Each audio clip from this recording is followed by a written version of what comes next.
I never thought at 64 years old I would be standing in my daughter's kitchen begging her to understand why I was leaving her father after 42 years of marriage.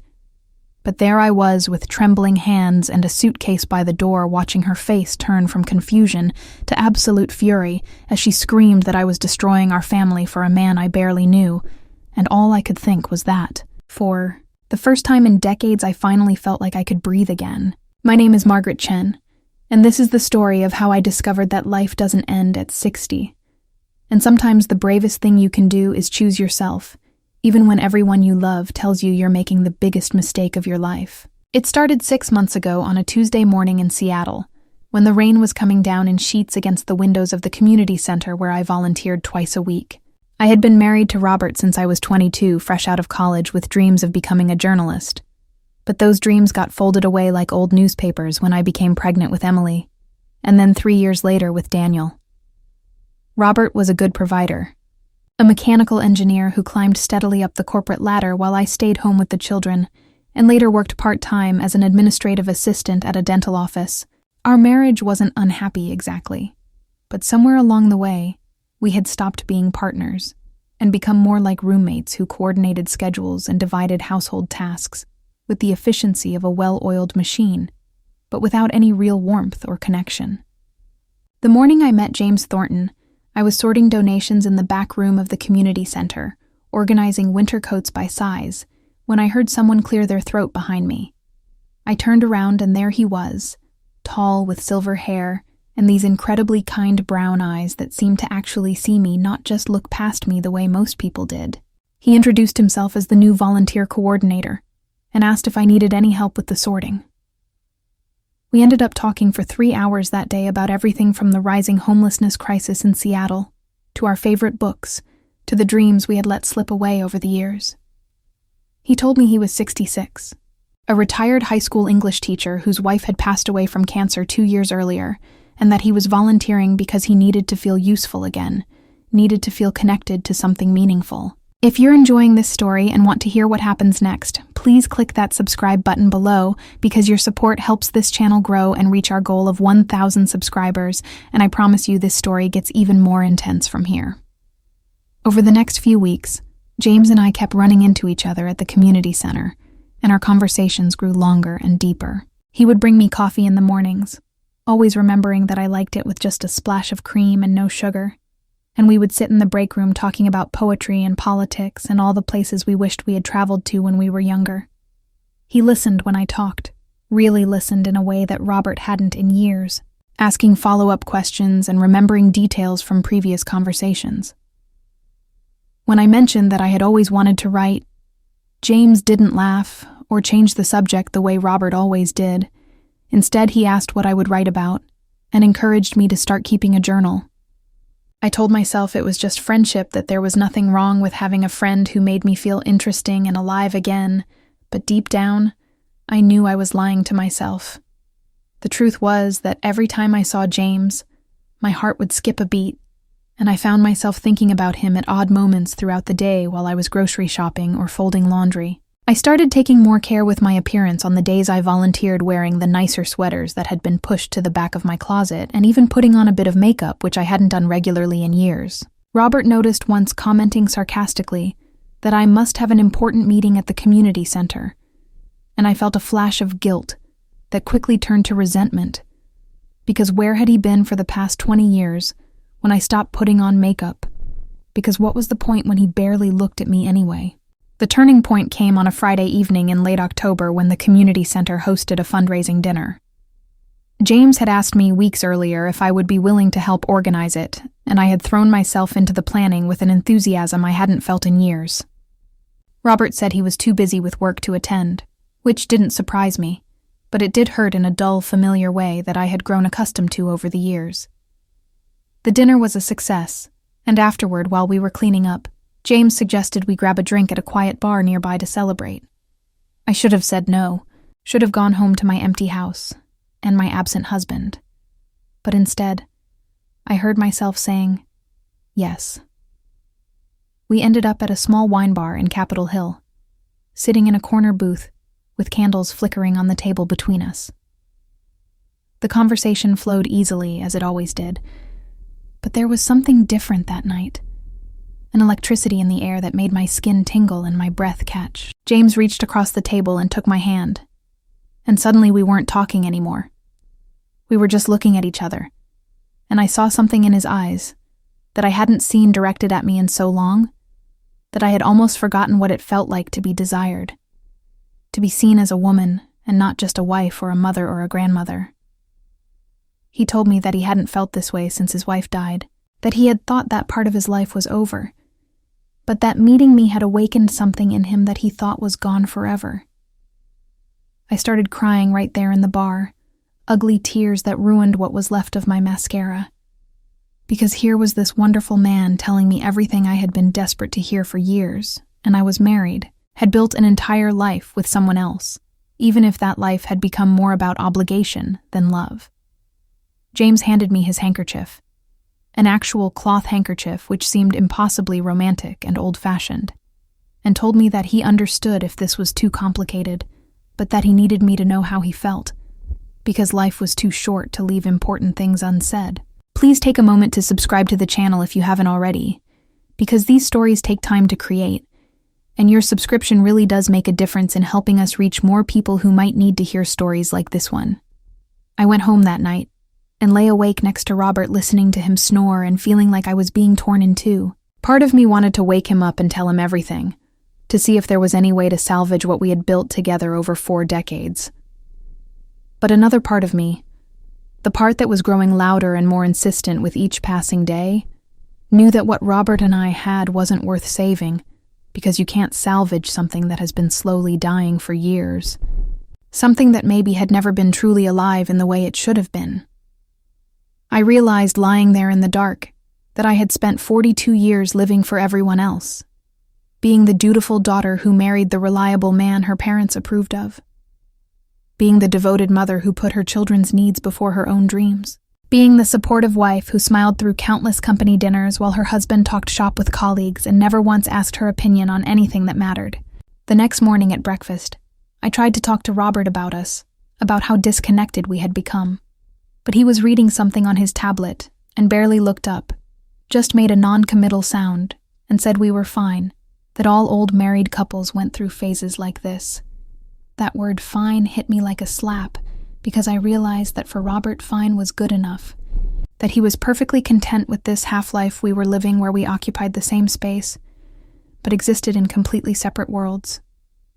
I thought about James, and how when he looked at me I felt seen and valued and interesting, and I made a decision that terrified me, but also filled me with a strange sense of relief.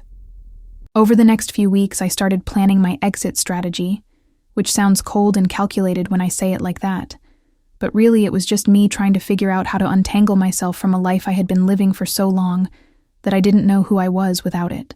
I talked to a lawyer about divorce proceedings in Washington state, and learned about community property and spousal support and all the practical realities of ending a marriage.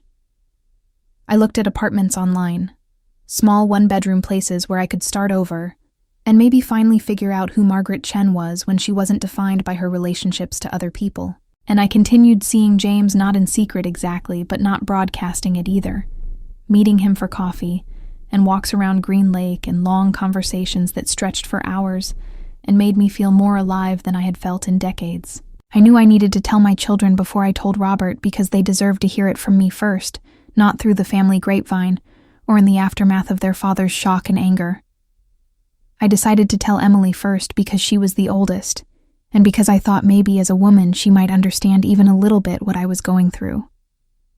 That was my first major miscalculation. If this story is resonating with you at all, I would be so grateful if you would click subscribe, because we're working toward 1,000 subscribers, and every single one counts, and helps us continue creating content like this.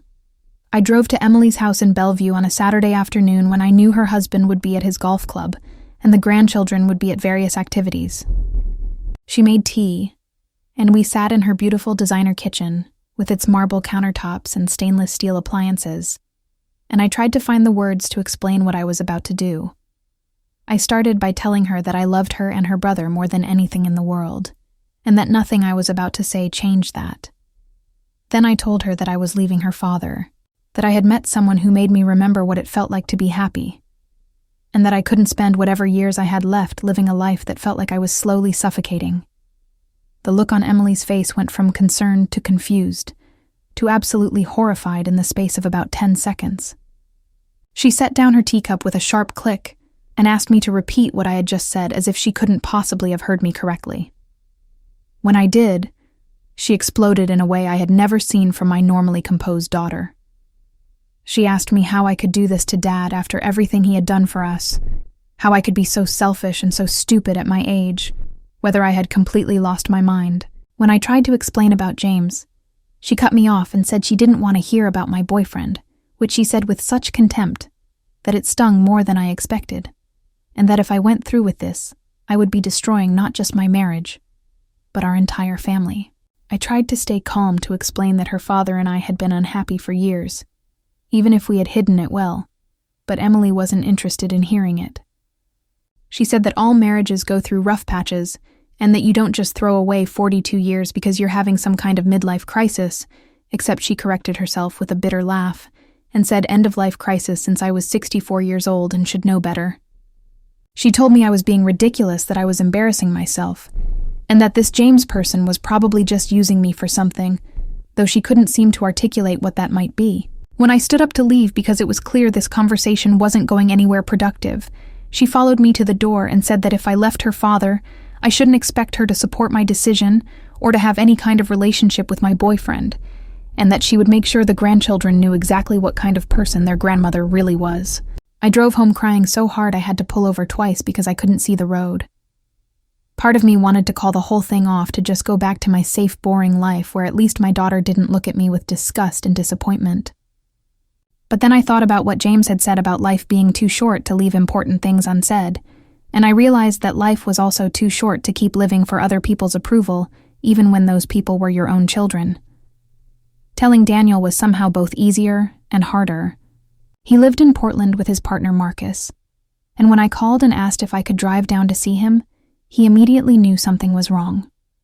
We met at a coffee shop near their apartment in the Pearl District, and I told him the same things I had told Emily, but his reaction was completely different. He was quiet for a long time after I finished just stirring his coffee and looking out the window at the rain that had started falling. Finally, he asked me if I was happy with this James person, and when I said yes, happier than I had been in years, he nodded slowly and said that was what mattered. He admitted that he and Marcus had noticed for a while that Dad and I seemed more like strangers than spouses, and that he had wondered if we stayed together out of habit more than love. But then his face got serious, and he warned me that this was going to get ugly, that Emily was already calling family members and painting me as the villain in this story, and that Dad was going to be devastated, even if our marriage had been more form than substance for years. He asked me if I was prepared for the fallout, for the possibility that some family members might choose sides, and that I might end up losing more than just my marriage. I told him I knew it wasn't going to be easy, but that I had to do this for myself because if I didn't, I would regret it for the rest of my life, and that seemed like a terrible way to live. Please help us grow this channel by clicking that subscribe button because your support means everything, and we're so close to our goal of 1,000 subscribers. Telling Robert was the hardest conversation I have ever had in my life. I waited until a Sunday evening after we had eaten dinner in our usual silence with him scrolling through his phone and me pushing food around my plate, unable to eat because of the knot in my stomach. When I cleared the dishes and said we needed to talk, he finally looked up with mild irritation as if I was interrupting something important. I sat back down at the kitchen table in the house we had bought 38 years ago when Emily was a toddler, and Daniel was on the way, and I told him that I was leaving him. The expression on his face was one I had never seen before, a mixture of shock and disbelief, and something that might have been hurt, though it was hard to tell, because Robert had always been so closed off emotionally. He asked me if I was joking, and when I said no, I was completely serious, he demanded to know why after all these years. I tried to explain gently that we had grown apart, that we were living parallel lives that barely intersected anymore, and that I needed more than what we had. He stared at me like I was speaking a foreign language, and said that we were fine, that we had a good life, and a nice home, and grandchildren, and what more did I want? That question, What more did I want hung in the air between us? And I realized that Robert genuinely didn't understand that there could be more than fine, more than comfortable, more than this quiet, slowly dying existence we had settled into.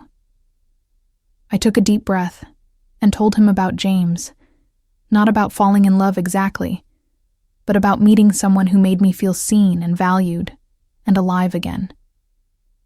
Robert's face changed immediately from confused to furious. He stood up so fast his chair fell over and demanded to know how long I had been having an affair behind his back.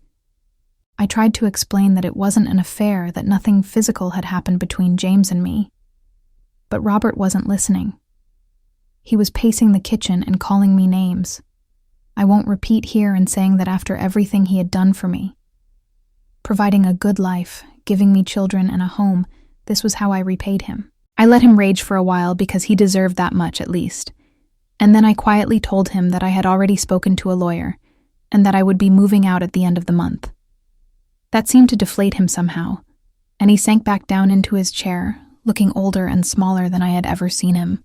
He asked me in a voice that was almost pleading if there was anything he could do to change my mind, if we could go to counseling, or take a vacation, or anything to fix this.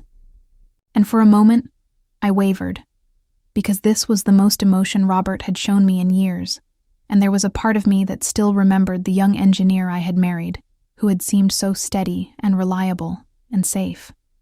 But then, I thought about all the years I had spent trying to get Robert to really see me, to talk to me about something other than bills and schedules and the kids' activities, to show me even a fraction of the attention and interest he showed his work and his hobbies.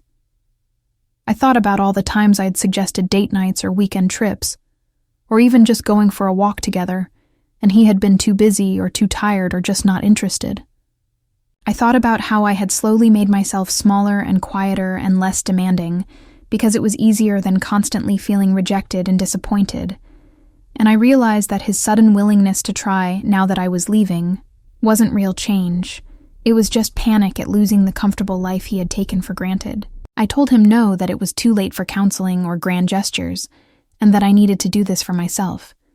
He looked at me with something that might have been actual hatred, and said that I was a selfish woman who was throwing away everything we had built together for some fantasy that would never work out, and that I would come crawling back when I realized what a mistake I had made. Then he stormed out of the kitchen, and I heard him go into the guest bedroom and slam the door, and I stood there in our kitchen surrounded by decades of accumulated life together and felt simultaneously relieved and terrified about what I had just set in motion. If you're invested in this story and want to know how it ends, please take just a second to click subscribe, because it really helps the channel, and we're trying to build a community of people who love authentic storytelling. The next few weeks were some of the worst of my life. Robert wouldn't speak to me except through his lawyer, and when we were in the house at the same time, which was unavoidable until I moved out, he treated me like I was invisible or worse, like I was something distasteful he had to endure. Emily called me exactly once to tell me that she was supporting her father through this difficult time that I had caused, and that she needed some space from me, which was her way of saying she wanted nothing to do with me. She also made good on her threat to tell the grandchildren something because my 12-year-old grandson, who had always been so affectionate with me, barely looked at me when I stopped by to drop off his birthday present, and my teenage granddaughter told me point blank that it was really messed up what I was doing to Grandpa. Daniel tried to be supportive, calling me every few days to check in, and reminding me that I deserved to be happy. But even he sounded uncertain sometimes, like he wasn't sure if I was being brave or just foolish. My sister, Janet, who still lived in the suburbs of Chicago where we grew up, told me I was having a mental breakdown and needed to see a therapist immediately. And my brother didn't call at all, though I heard through Janet that he thought what I was doing was disgraceful and that I should be ashamed of myself. Friends from our couple's social circle, the people we had spent decades celebrating birthdays and anniversaries with, sided with Robert almost universally. And I found myself suddenly persona non grata from the book club I had been part of for 15 years, and uninvited from the annual Christmas party that our friend group had been hosting since the kids were small. The only person who stood by me completely was James. He was patient and understanding even when I called him crying at 2 a.m. because I couldn't sleep, wondering if I was making the biggest mistake of my life. He never pressured me, or tried to convince me that leaving Robert was the right decision. Instead, he just listened and reminded me that whatever I chose, he would support me, and that I needed to do what was right for me, regardless of what anyone else thought. That steadiness, that calm assurance that I was worth choosing myself for was like a lifeline when I felt like I was drowning in guilt and doubt. I moved into a small one-bedroom apartment in Fremont at the end of November. It was strange packing up 42 years of marriage, deciding what to take and what to leave behind, and realizing how much of my identity had been tied up in being Robert's wife and Emily and Daniel's mother. The apartment felt empty and lonely that first night, as I unpacked boxes and tried to arrange furniture in a way that made the space feel like home. I called James because I didn't know what else to do, and he came over with Chinese takeout and a bottle of wine, and we sat on my new secondhand couch eating lo mein straight from the containers and talking about everything and nothing.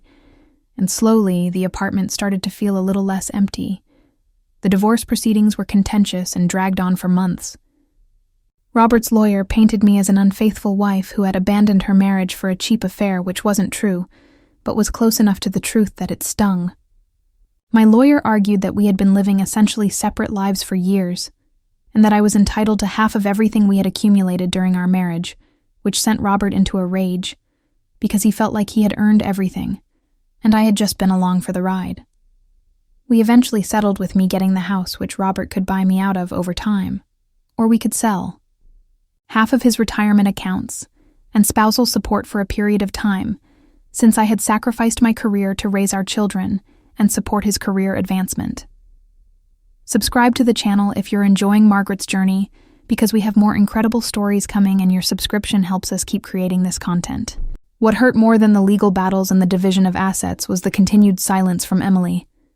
She refused to speak to me or respond to my calls and texts, and when I showed up at her house one day to try to explain, she threatened to call the police if I didn't leave.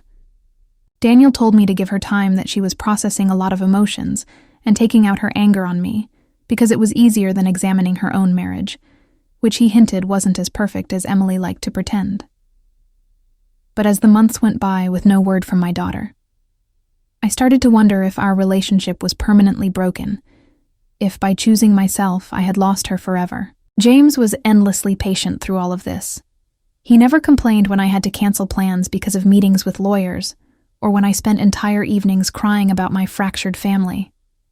He encouraged me to write, which I had started doing in a journal, and then in longer pieces about my life and my marriage, and what it meant to discover yourself at 64 years old. He read everything I wrote and gave me honest feedback, and told me I had talent, and that I should consider taking a writing class, or even submitting some of my essays to publications.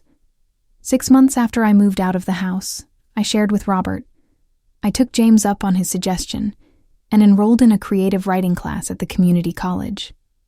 Walking into that classroom on the first night, I felt like I was 19, again starting college for the first time, full of nervous energy and possibility.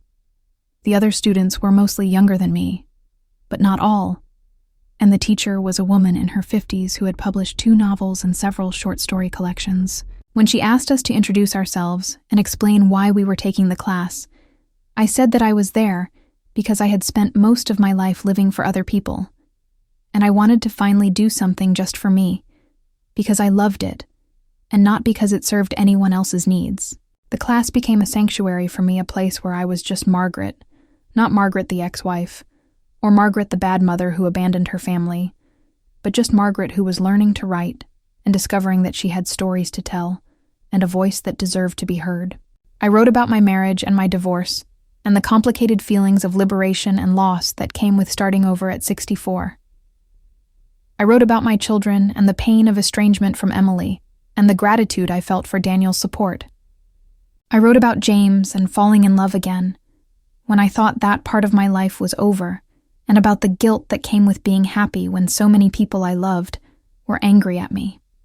One evening after class, James was waiting for me outside and suggested we take a walk down to the waterfront, even though it was cold and starting to rain. We walked along the pier watching the lights of the city reflect on the dark water, and he took my hand and asked me if I was happy. I thought about it for a moment, really thought about it, and realized that, yes, despite everything, Despite losing my daughter and my grandchildren and the life I had known for 4 decades, I was happier than I had been in years, maybe ever. I told him yes, I was happy, and he smiled in that way that made crinkles appear around his eyes and said that was all he needed to know. We had been seeing each other for almost 8 months by then, and while we hadn't put any labels on our relationship, it was clear that we were together in a way that went beyond friendship. He had been incredibly respectful of my need to go slow, to not jump from one relationship to another, without taking time to figure out who I was on my own. But that night something shifted, and when he walked me back to my apartment, I invited him up for the first time, and we stayed up talking until dawn about our pasts and our futures, and what we wanted from this unexpected second chapter of our lives. If you haven't subscribed yet, this is the perfect moment to click that button, because Margaret's story is far from over, and you won't want to miss what happens next. The turning point with Emily came almost a year after I had left Robert. I got a call from Daniel saying that Emily's husband had moved out, that he had been having an affair with a colleague for over a year, and that Emily was devastated.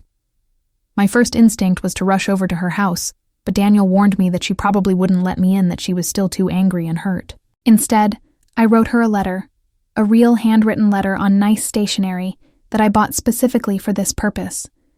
I told her that I was sorry she was going through this pain, and that I understood better than most what it felt like to realize your marriage wasn't what you thought it was. I didn't say I told you so, or point out the irony of her judging me so harshly while her own marriage was falling apart.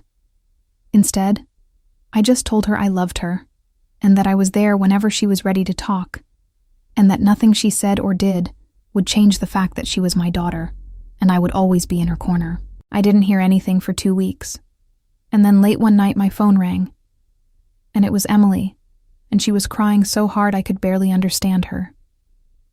She said she didn't know who else to call, that she was sorry for everything she had said and done, and that she needed her mom. I was in my car 15 minutes later driving to Bellevue through pouring rain with tears streaming down my face. When I got to her house, she opened the door and collapsed into my arms, and we stood there in her entryway, both of us crying and holding each other, and I thought that maybe, just maybe we would find our way back to each other. Over the next few months, Emily and I slowly rebuilt our relationship. She was going through her own divorce proceedings and experiencing firsthand all the things I had tried to tell her about how painful it was to untangle a life you had shared with someone for years. She apologized over and over for how she had treated me, and I told her I understood that she had been scared and angry and protecting her father, which was natural, even if it had hurt me deeply. She asked about James with genuine curiosity rather than contempt, and when I showed her pictures and told her about him, she said hesitantly that he seemed nice and that she would like to meet him someday if I was willing to introduce them. I brought James to Sunday dinner at Emily's house on a warm day in June, when the rain had finally stopped and Seattle was showing off its beautiful summer weather. I was more nervous than I had been for anything in recent memory, worried that the meeting would be awkward or that old tensions would resurface. But James was his usual charming self, asking Emily thoughtful questions about her work and her kids, and never once bringing up the past year of estrangement.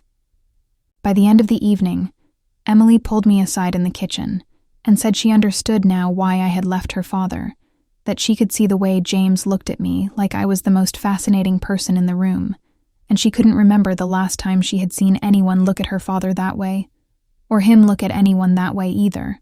The relationship with Robert never recovered, not that I expected it to. We were civil when we had to be at family gatherings when Daniel got engaged, or when our grandson graduated from middle school, but there was no warmth there, no friendship remaining from all those years together. He eventually started dating a woman he met through work who was in her 50s, and according to Emily seemed nice enough if a bit bland. I felt no jealousy about this, only a strange sort of relief that he had moved on, and that maybe eventually he would be happy too, even if it wasn't with me. Please click subscribe if Margaret's story has touched you in any way, because these narratives matter, and your support helps us continue sharing them with the world. My relationship with my grandchildren improved slowly, as Emily explained to them that sometimes adults make decisions that seem strange or hurtful, but that don't mean they love you any less.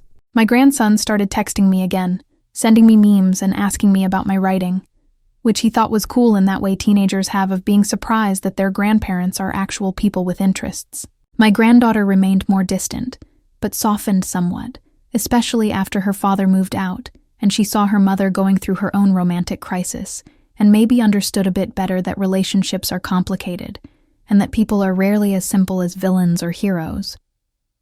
James and I moved in together after I had been in my apartment for a year and a half. We found a small house in Wallingford with a garden and a view of the lake, and enough space for both of us to have offices where we could write, because by then I was writing regularly, and had even had a few essays published in local magazines and online journals. Living with James was different from living with Robert in every possible way. We talked constantly about everything under the sun, and never ran out of things to say to each other. We cooked together, and took long walks and went to bookstores and museums and all the places I had wanted to go for years, but Robert had never been interested in. We supported each other's writing and creative pursuits, and pushed each other to take risks and try new things. Most importantly, James made me feel like I mattered, like my thoughts and opinions and dreams were important and worth pursuing. He encouraged me to take more writing classes and to start submitting my work to literary magazines. And when I got my first rejection letter, he reminded me that every successful writer has a drawer full of rejections, and that the key is to keep going. When I finally got an acceptance letter for a personal essay about starting over at 64, we celebrated with champagne and dinner at a fancy restaurant, and he told me how proud he was of me, not in a patronizing way, but with genuine admiration and respect. Daniel got married to Marcus in a beautiful ceremony in Portland, and I was there with James by my side, watching my son marry the person he loved, and feeling grateful that at least one of my children had found the kind of love and partnership that I had only recently discovered for myself. Emily was there too with her kids, and we all danced together and laughed, and for a moment it felt like maybe we could all find a way forward together, even if the family looked different than it used to. My mother, who was 92 and living in a nursing home in Chicago, never did understand my decision to leave Robert. She came from a generation where you stayed married no matter what, where divorce was shameful and selfish. But toward the end of her life, when I went to visit her, she took my hand and said something I never expected. She said that she wished she had been braver, that she had stayed with my father for 65 years, even though he was cold and critical and made her feel small, because that was what you did back then, but that she admired me for choosing differently. She died 3 months later, and I wished I had asked her more about her own dreams and regrets, about what she might have done differently if she had been born in a different time. If you're still with me on this journey, please take a moment to subscribe, because we're building a community of people who believe in honest, authentic storytelling, and every subscriber brings us closer to our goal. On my 67th birthday, James took me to the coast to a small inn overlooking the Pacific Ocean, where we spent the weekend walking on the beach and reading and making love and talking about the future. One evening we were sitting on the balcony, watching the sunset paint the sky in shades of orange and pink, and he told me that the last 3 years with me had been the happiest of his life, including the years with his late wife, which he said with tears in his eyes, feeling guilty, but knowing it was true. I told him I felt the same way that I had never imagined at 64 years old, that I could feel this alive, and happy, and free. He asked me if I had any regrets about leaving Robert, about upending my life, and potentially damaging my relationships with my children and grandchildren, and losing friends, and facing judgment from people who thought I was selfish and foolish. I thought about it honestly, because James deserved honesty, and I said yes. I had regrets, that I regretted the pain I had caused people I loved, and I regretted not being braver sooner, not walking away from my marriage years ago, when it might have been less messy and complicated. But I didn't regret choosing myself for once in my life, and I didn't regret meeting him, and I didn't regret discovering that it's never too late to start over and figure out who you really are.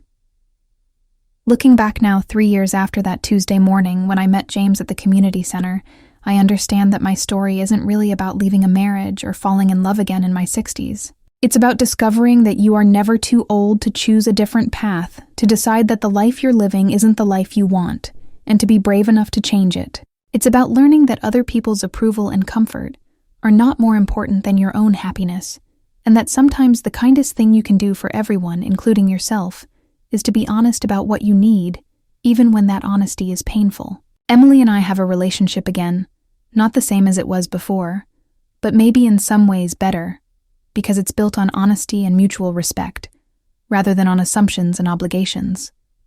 She has started dating again, and sometimes calls me to talk about the men she meets and to ask my advice, which feels like a gift after the year of silence we endured. She's also started therapy and is working through her own issues around relationships and expectations, and learning, as I did, that you can't live your life for other people, even when those people are your children.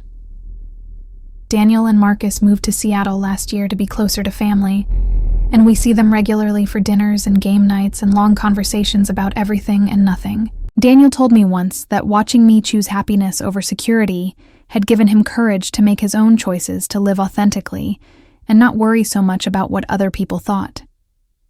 That meant more to me than he probably knew that my struggle and my decision had somehow made things easier for him. Before we wrap up Margaret's incredible story, please click that subscribe button if you haven't already, because we're so close to 1,000 subscribers, and your support makes all the difference in helping us create more content like this. My writing has continued to improve and evolve. I've had several essays published now in various magazines and online journals, and I'm working on a memoir about my experience of leaving my marriage and starting over at 64. James reads every draft and gives me feedback and encouragement, and sometimes when I'm stuck, he'll take me for a walk or make me tea and remind me why I'm doing this to tell my story in a way that might help other women who feel trapped or invisible or like their lives are over.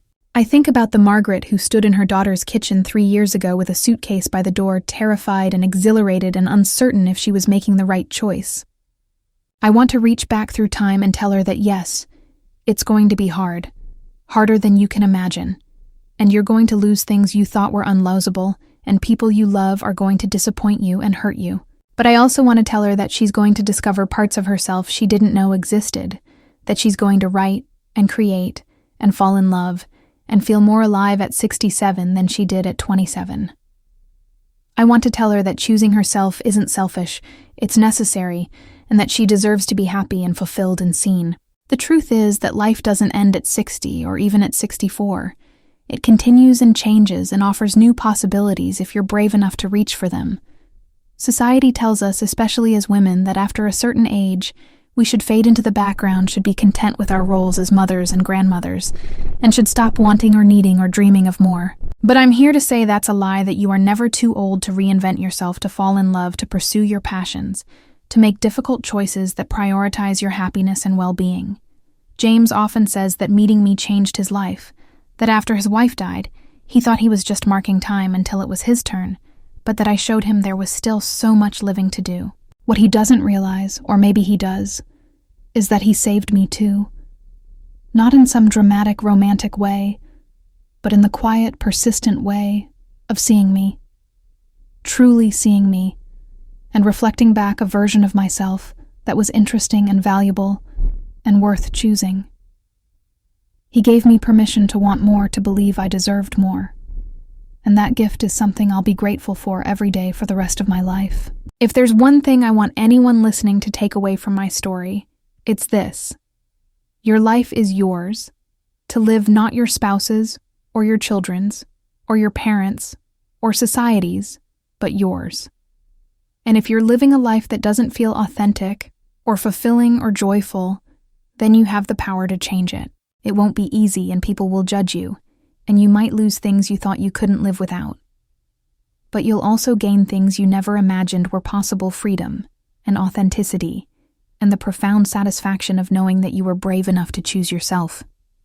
I'm 67 years old now, and I've never been happier. I wake up every morning next to a man who loves me and values me and makes me laugh. I spend my days writing and creating and pursuing interests I've always had, but never had the time or energy for. I have a relationship with my children and grandchildren that, while not perfect, is built on honesty and genuine connection. And I have a sense of peace and contentment that comes from knowing that I'm living my life for myself, making choices that align with my values and needs, rather than just going along with what's expected or comfortable. If my story has resonated with you in any way, please click that subscribe button because we're working hard to build this channel to 1,000 subscribers, and your support means absolutely everything to us and helps us continue creating these meaningful stories.